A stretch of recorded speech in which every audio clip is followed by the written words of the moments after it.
Okay, so ang i-discuss naman natin dito ay yung isa sa mga principles of international law which is the lex loci domicili. So, ano nga ba ibig sabihin nito? Halika, alamin po natin.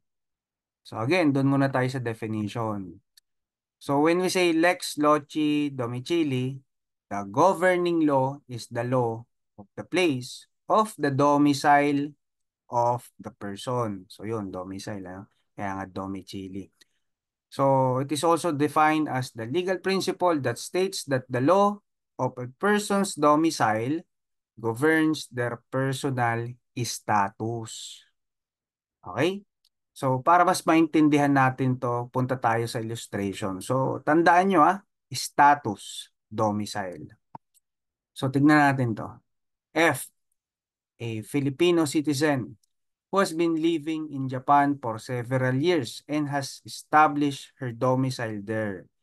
Marries J, a Japanese citizen in Tokyo, Japan. However, she wants to know whether her marital status will be recognized in the Philippines. Decide. So now, ang tinatanong dito yung status po ni F.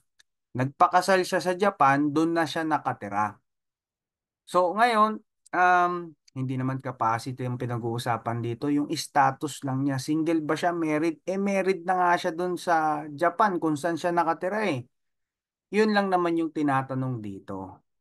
So, I will allow you to think of your answer for 10 seconds. Timer starts now.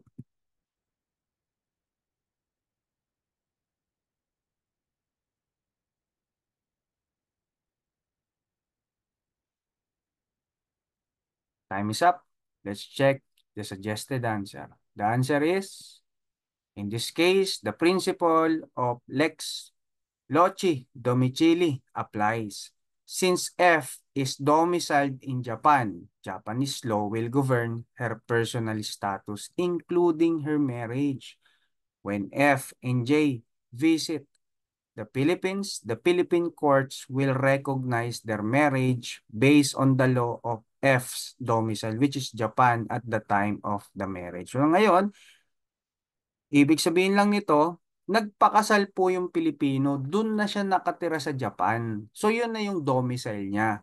So kung kinasal siya doon, married siya doon, pagdating niya rito sa Pilipinas, ano yung status niya? Married siya doon kung saan siya nakatira eh. Doon siya sa Japan eh.